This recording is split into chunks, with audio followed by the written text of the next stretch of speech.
tes autres, tes chers amis,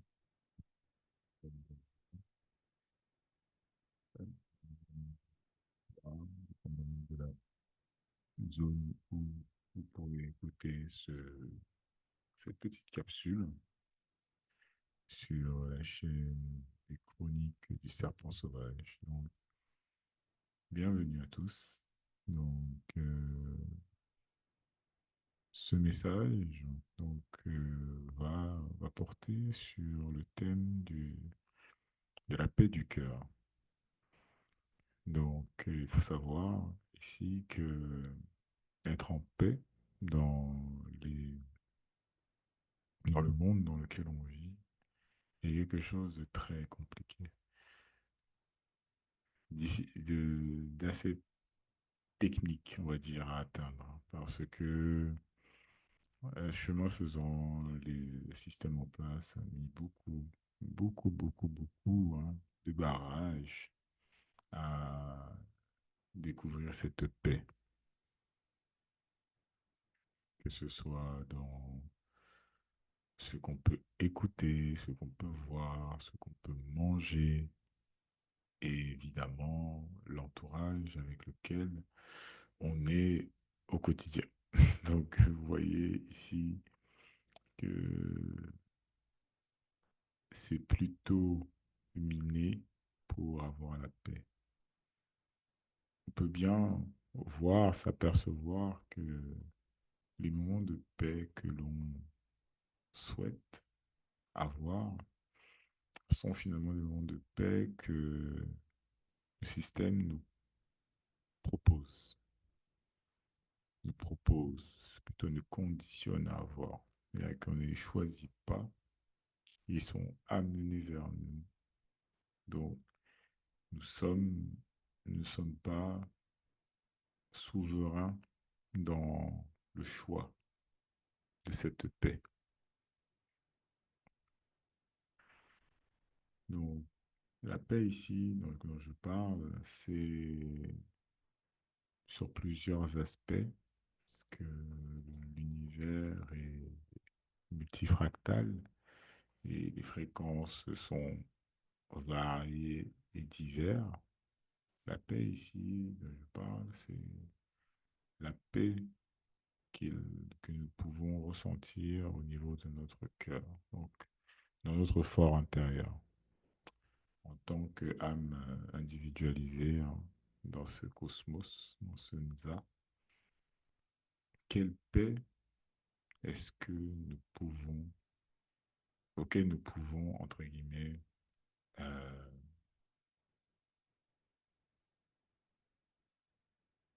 je dirais pas s'accrocher, mais nous pouvons avoir, je dirais, nous pouvons tendre. À quelle paix pouvons-nous tendre? Voilà.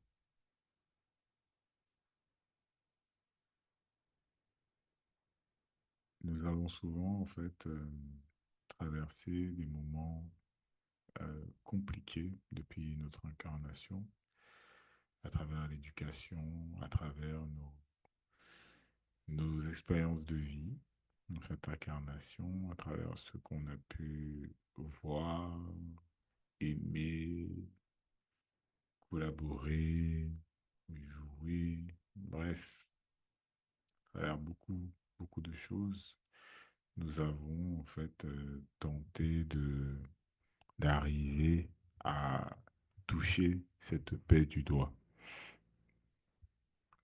Je parle ici du moment où nous pourrons enfin se reposer et poser, entre guillemets, la tête sur une épaule.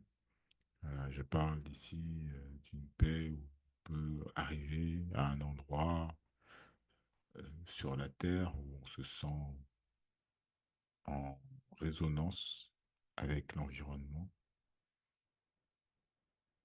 Voilà. Je parle ici de tout ce qui peut nous faire élever notre vibration et nous calmer, c'est-à-dire nous équilibrer dans notre vibration.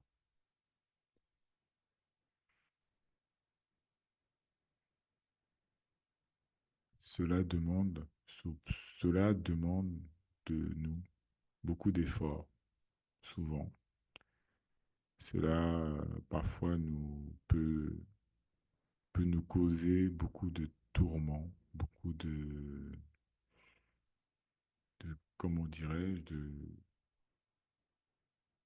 oui, d'égarements, mais nous courons tous, en fait, vers cette paix du cœur. Elle est vraiment le moteur qui, qui anime, en fait, toute l'humanité, malgré ce qu'on peut voir, malgré ce qu'on peut vivre dans notre ère moderne, là. Elle est vraiment ce à quoi tout le monde court. Voilà, c'est notre carotte. Voilà, dans ce monde. C'est, c'est après ça qu'on court. On court tous après la paix du cœur.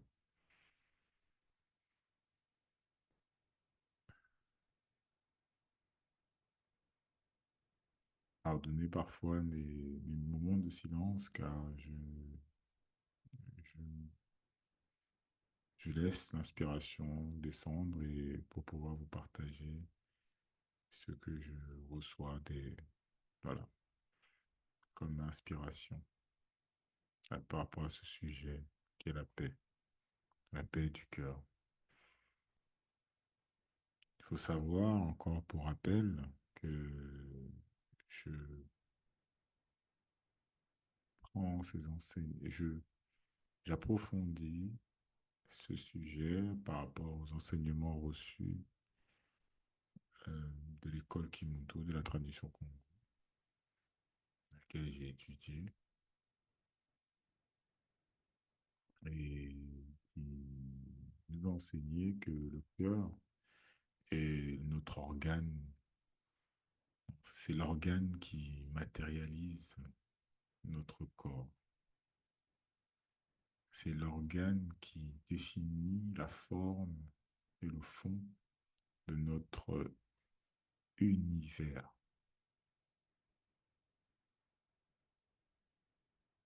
Donc, en ayant c'est un organe aussi puissant, forcément, vous vous doutez qu'il est aussi convoité parce qu'il a cette capacité à créer, à, à vraiment se euh, moduler toutes, toutes sortes de choses, toutes sortes de pensées sont possibles quand on est en phase avec son cœur, quand on est en paix dans son cœur. C'est-à-dire que cet organe nous permet vraiment de nous transcender dans notre humanité. Elle permet de se protéger puissamment contre toute forme d'attaque, que ce soit la médisance, la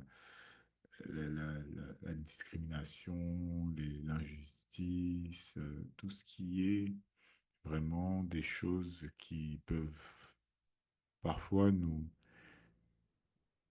faire du mal, en fait. C'est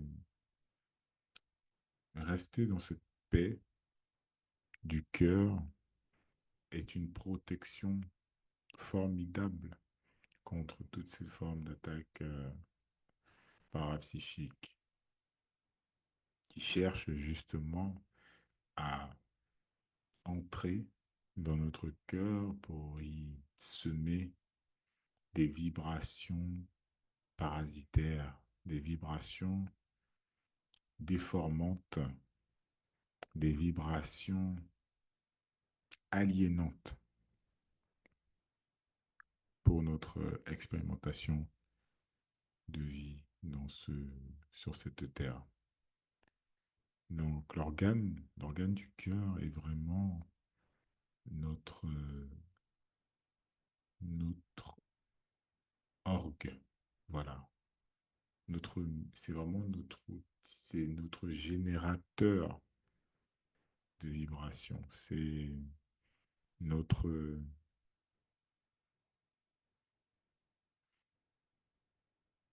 C'est vraiment un outil formidable pour pouvoir transformer son existence, pouvoir transformer son expérience de vie sur cette terre.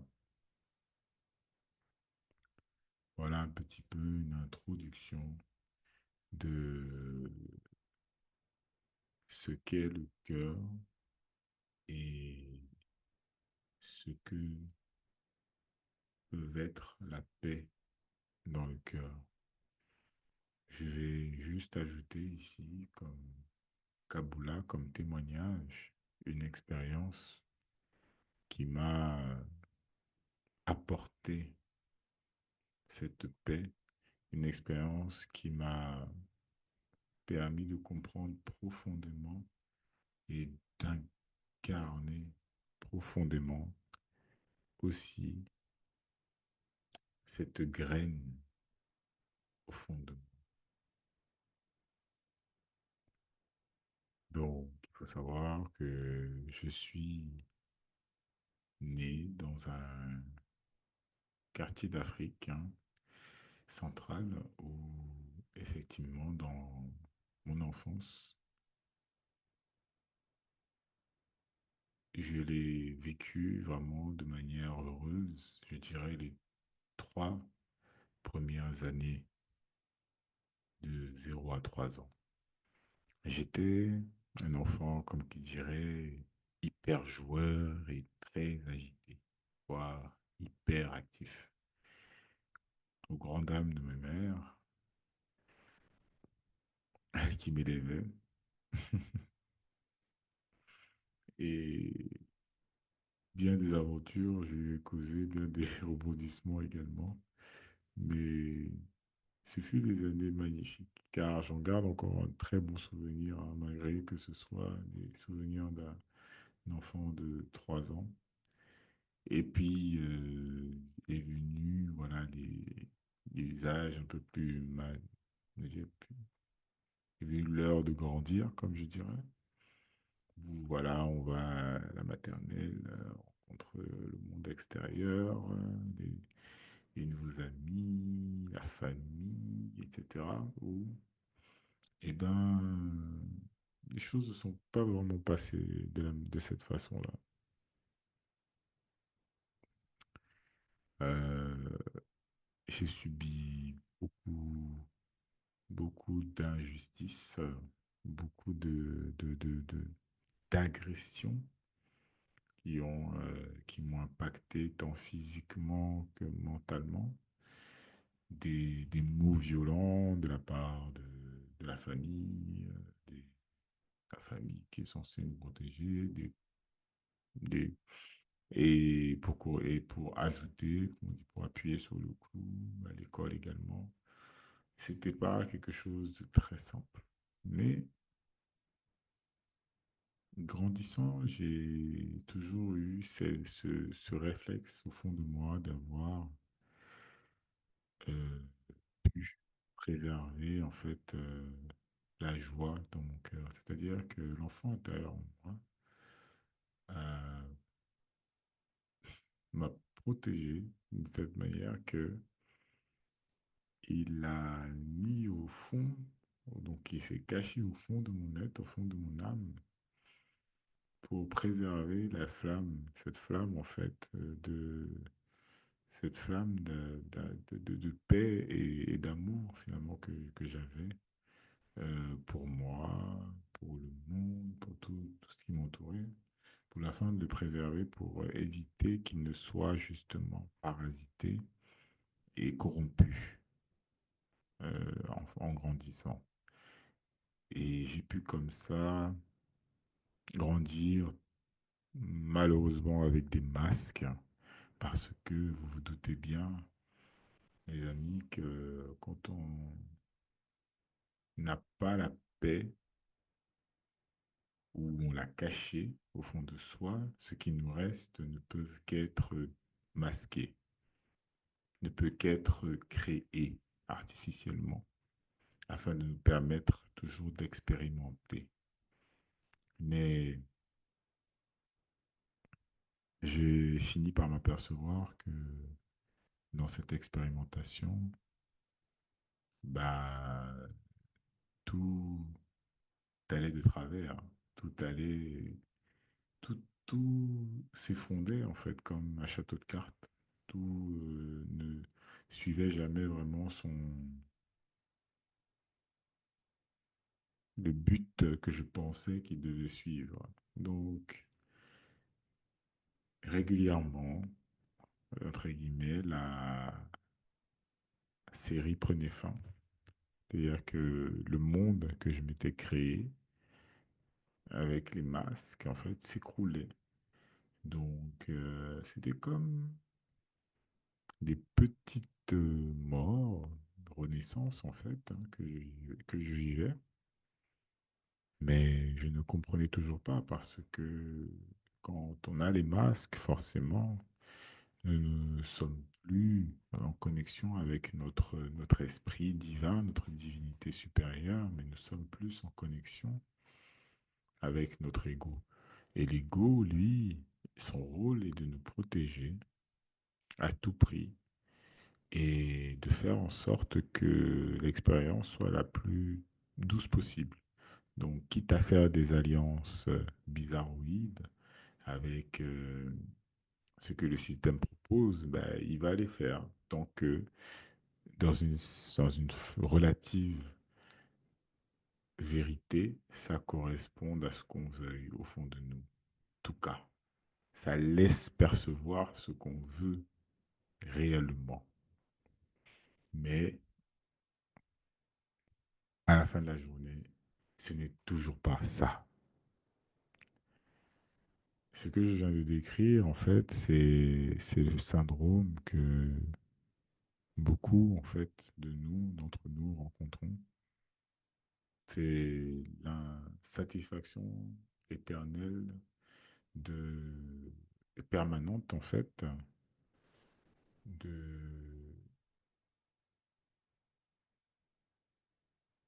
de ce qu'on appelle, en fait, en psychologie, je crois, c'est le syndrome de l'imposteur ou le syndrome du je n'ai pas assez. Ce n'est pas assez. C'est le premier symptôme, en fait, de notre souffrance. La soif. C'est d'avoir soif. C'est ça. Notre, notre souffrance. Celle qui nous empêche d'être en paix dans le cœur. La soif de ce qu'on ne peut avoir sous les yeux. La soif d'être le plus intelligent. La soif d'être le plus beau. La soif d'être le plus intéressant. La soif d'être le meilleur en sport, en tout ce que vous voulez. La soif.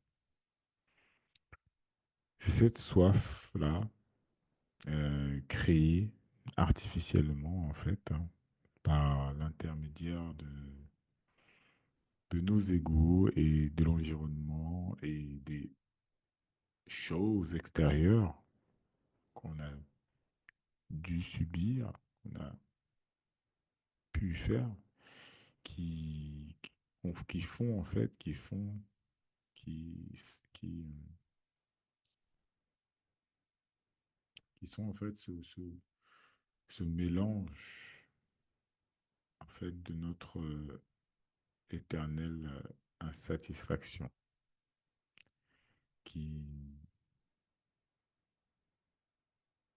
qui a pour conséquence notre incapacité à ressentir la paix en nous.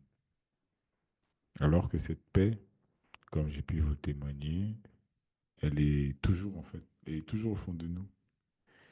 Mais il faut juste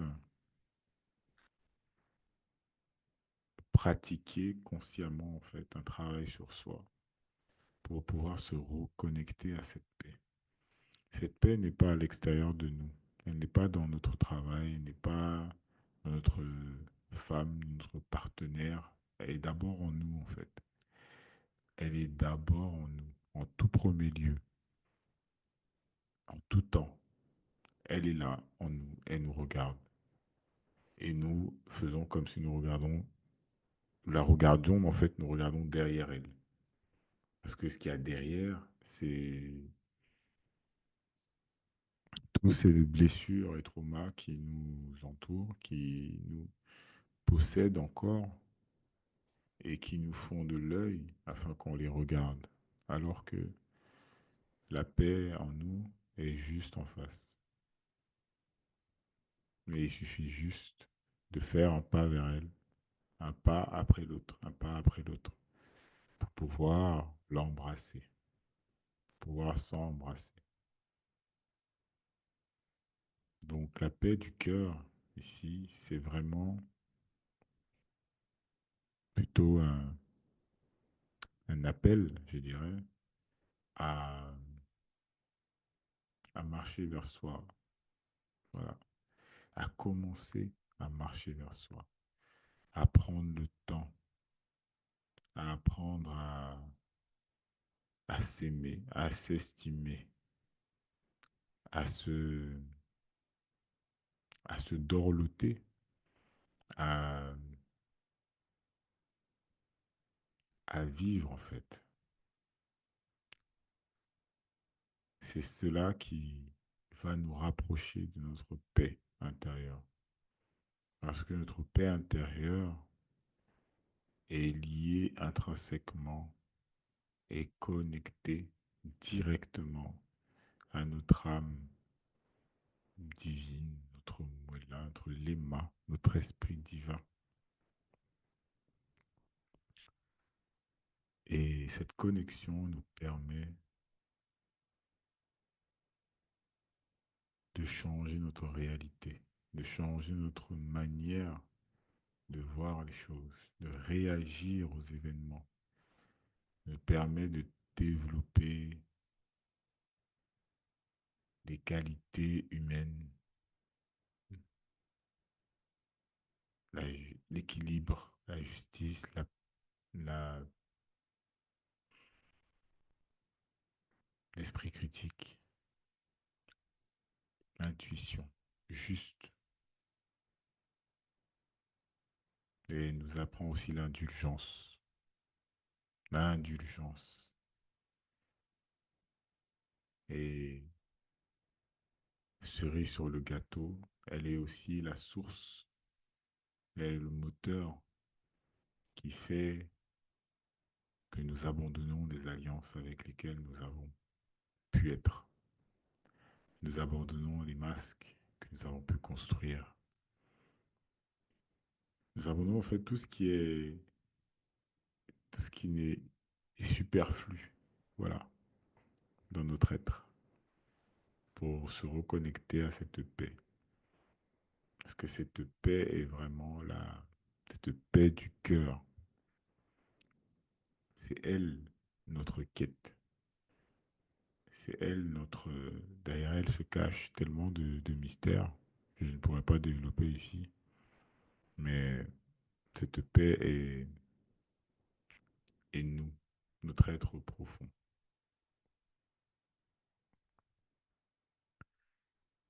Voilà un petit peu ce que je voulais échanger, euh, plutôt vous partager par rapport à la paix du cœur et, euh,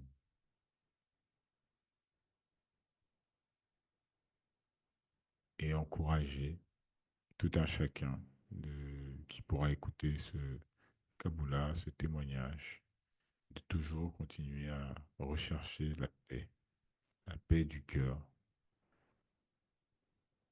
Parce que c'est à travers c'est à travers ce cheminement que nous allons pouvoir nous retrouver dans une famille humaine, une communauté en humanité.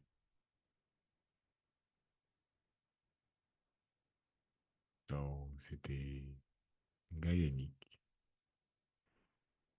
sur la chaîne des Chroniques du Serpent Sauvage. Matondo pour votre écoute. Beaucoup de Zola. À très bientôt. Bye.